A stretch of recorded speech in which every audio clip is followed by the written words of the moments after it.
Started this week, I want everybody to know that we have a free masterclass available for you. All you have to do is go on to zachspafford.com/free call, and all you'll do there is register so that you can learn how to drop the porn struggle. It's going to be held Wednesday night, June 22nd at 7:30 Mountain. Go register now. I'm looking forward to seeing you. I'm Zach. And I'm Darcy.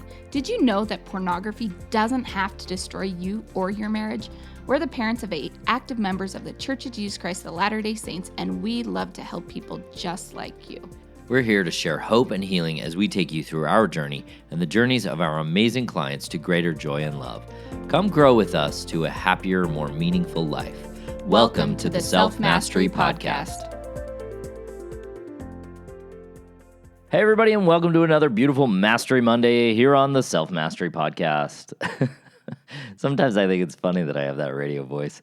It just kind of struck me, because that's not how I talk in real life. I don't go up to people and be like, hey, I'm Zach. So nice to meet you. I don't do that.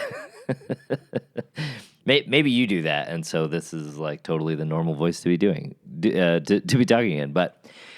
man, this week has been extraordinary. We had young men's camp. I was up in young men's camp all week, and we got to we built a tabernacle.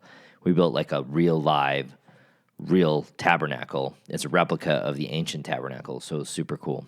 And then I got to speak at a youth conference, which was super cool. A ward here in St. George. Actually, they're in Washington, so they're kind of different. I mean, they're not St. George, but most people who think of St. George don't distinguish between St. George and Washington, so easy enough for you guys. And then I spoke in church about the trip that we had with the young men up to Enterprise for to build that tabernacle, and that was really kind of a neat experience. And then I also taught the Sunday school lesson, so I've literally just... it's the Zach show this week.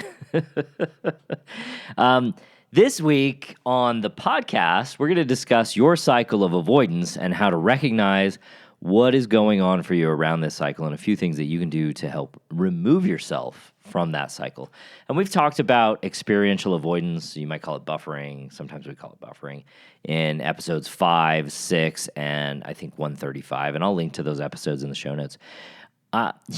People have a unique ability to problem solve. I think if you think about your own capacity to problem solve, you will find that you have been fairly capable at figuring things out.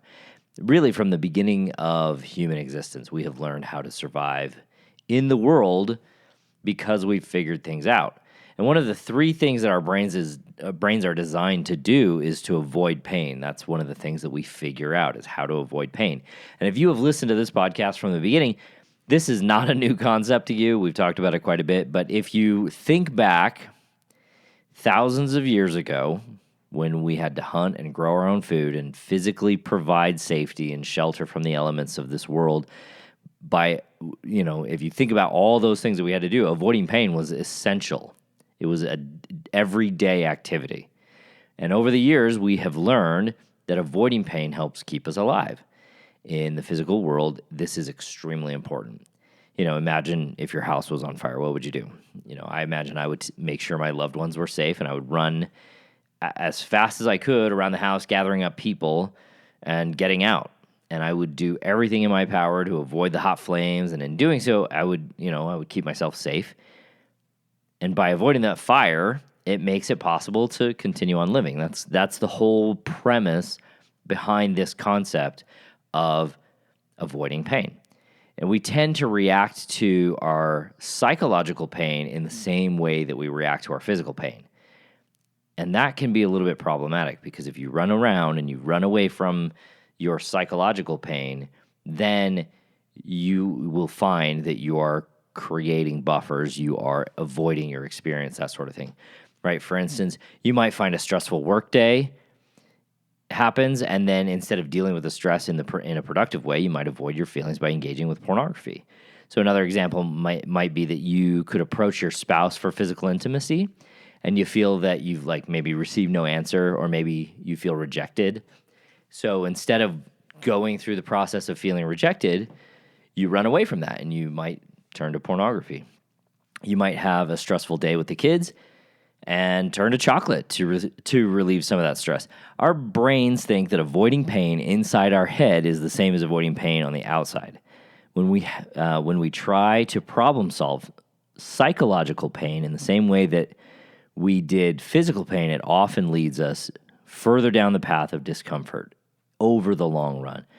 And I think it's really important to recognize that everybody has a cycle of avoidance. For some of us, that cycle of avoidance is a lot more morally acceptable. Maybe we eat chocolate and that's okay. Where, if you're listening to this podcast, you're probably a person who has struggled with pornography, or your partner might be struggling with pornography. And so the way that you've avoided your pain is through pornography. But if that's not you, and you're, dealing with it by playing video games or just vegging out on your phone, these principles all work for you just the same. For some of us, the cycle of avoiding pain is, it's a circle, and it's a circle around avoiding parts of our lives through maybe eating. For others, it's a cycle that revolves around pornography, and others it revolves around shopping or other behaviors that run contrary to our values. So here's what that looks like in real time. Instead of working on, say, your project's upcoming due dates, you scroll social media, avoiding getting started on your work and putting yourself further behind. Or here's another example. Rather than get studying for your upcoming exams like you planned on, you open a browser on your phone and you start looking for sexually explicit material. Or finally, let's give you one last example here. Instead of getting your house ready for the week by doing a load of laundry, you hide in the pantry and eat a sweet snack so your kids don't catch you. And that's like a true story. I think there was like a trend on TikTok, but we had a friend who she posted and she was like, I am currently hiding in my pantry eating something so I can avoid taking care of my kids. So these are all processes that we use to avoid the discomfort of our real lives. Now, Darcy and I use a system called acceptance and commitment coaching. We also use the model. And a key component of acceptance and commitment coaching is the word acceptance. Often the main reason we suffer is that we're not accepting our lives and our unpleasant or unwanted feelings. This desire to avoid discomfort leads to experiential avoidance, or in other words, the avoidance of being uncomfortable. So we avoid the experience of being uncomfortable.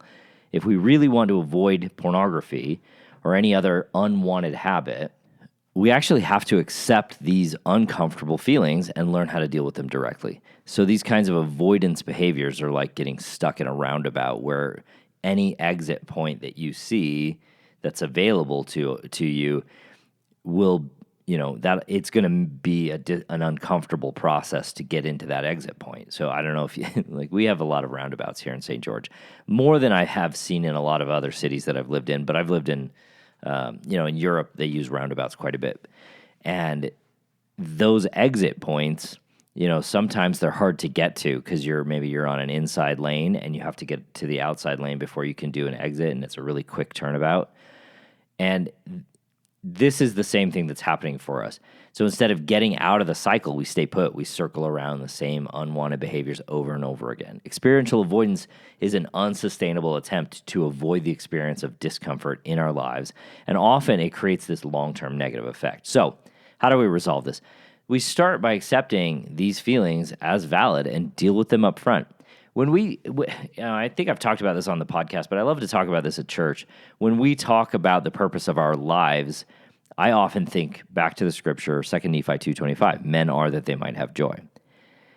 But that does not paint the whole picture. I always say, this is why we're here, is to have joy. But the whole picture comes when you go all the way back to verse 11, and that's where we learn that there has to be an opposition in all things. And when I read that to me means that I cannot have joy without the opposite of joy. And what's the opposite of joy? Well, for me, it's misery. So I have to be willing to deal with misery to have joy. I have to be willing to be capable of going through the process of feeling uncomfortable and miserable sometimes so that I can actually fully be able to go through the joy. So in other words, we have to learn to accept our discomfort in and face it willingly and adeptly. So let me give you 3 ways that I teach people to accept and deal with their discomfort. So the first one is going to be get familiar with your inner experience. The second is going to be become willing. And number 3 is define your value. So let's start with getting familiar with your inner experience. One of the simplest ways that you can get familiar with what's happening in your mind is to take 5 minutes each day and just experience your own thoughts. I know that sounds like a little bit weird. I mean, it is just like you sit alone and without any distractions, you just sit there and be present with yourself. But the key here is that you're getting to know the person that you are when you're alone with yourself. And this process, I just sit in a chair by myself, no phone, no books, nothing, and I just listen to what my brain is saying. You can also use a tool called Teams that helps you identify what your brain is offering you. Teams stands for thoughts, emotions, actions, memories, and sensations. So thoughts, this is the judgments, the rules, the plans, the worries that our mind offers us on a regular basis. And all we're doing in this process is we're just getting familiar with what our brain is offering us. What are the judgments that we pronounce on ourselves? What are the plans that some people they plan endlessly, and it's a kind of a loop that we get into. There's also worries. Worries is, Darcy's a worrier.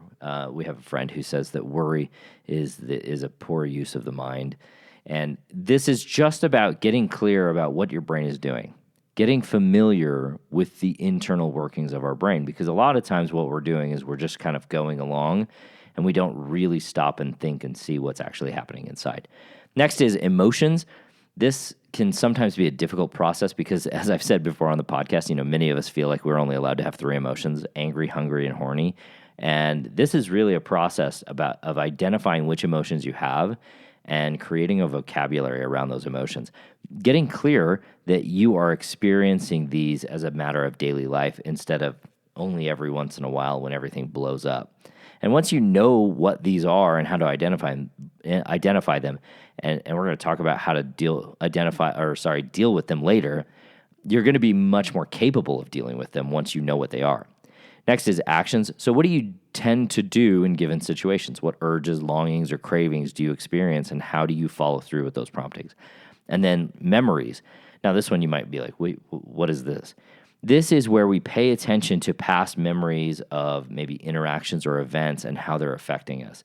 So, for me, I've had those situations where, a thought comes up or a memory comes up that's like, hey, you remember that one time when you really screwed up and this is what happened? And that can kind of send me down a spiral.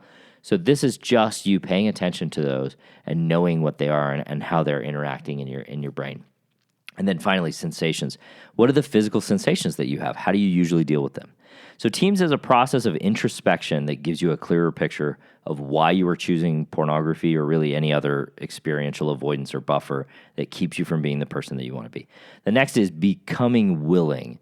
Now, once we know what's going on internally, becoming willing to deal with those feelings, sensations, urges, thoughts, emotions, and behaviors is key to letting go of pornography in your life. Willingness is simple, but it's not. It's not easy. It's gonna take some practice, but it's the act of putting yourself in a position to try something. When I coach people, I often say, let's try an experiment. And I've always loved experimenting because I like finding better ways of doing things. I never realized that this same desire to make life better on the outside world, like, let me build this in this way so that my life can be easier. Or, I remember at a house that we owned how I swapped a gate.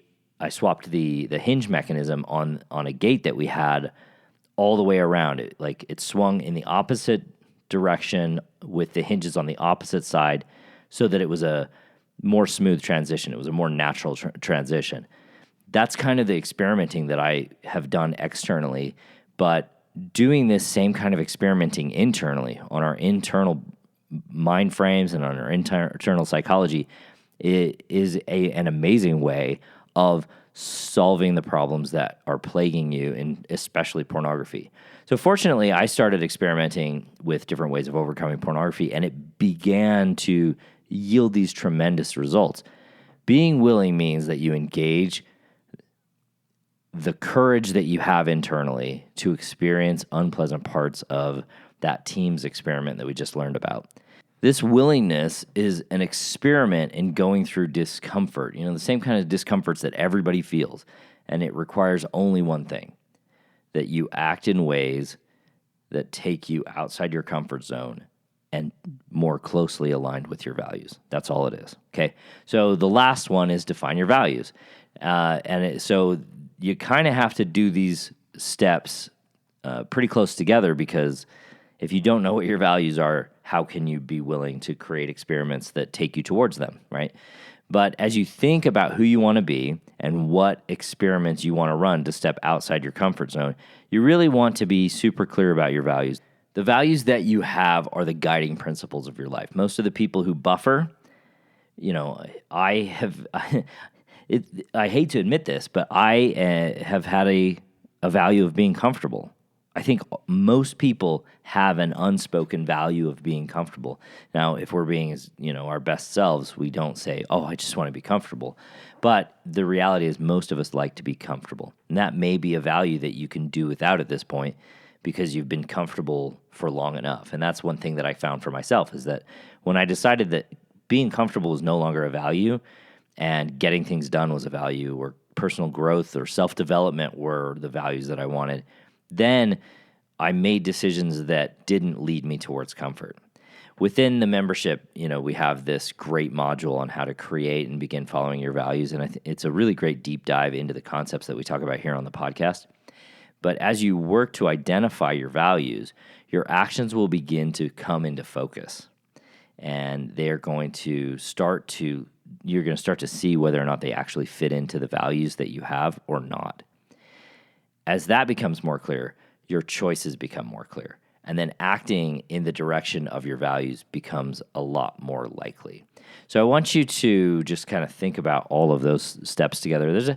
There's a number of other things that you can work on, but if you will just do these 3 things for the next 5 weeks, you'll find that you are more capable of leaving behind pornography and avoiding the experiential avoidance that you've been utilizing to engage with your life.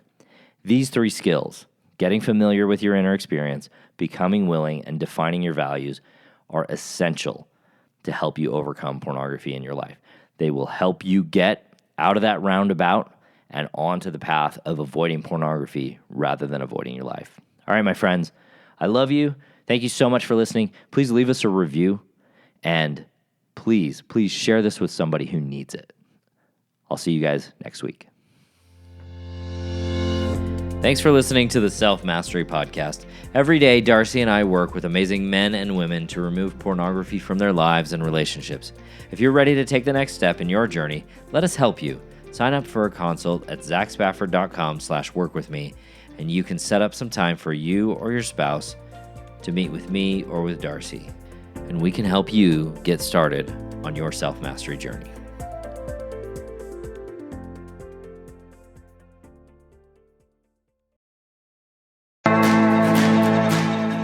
Thanks for listening to Thrive Beyond Pornography. If you're seeking guidance and support to overcome pornography for good and begin creating a thriving life beyond it, check out my free webinar, How to Overcome Pornography with Skills That Actually Work. You'll learn practical, proven skills guided by an expert coach who has personally overcome pornography.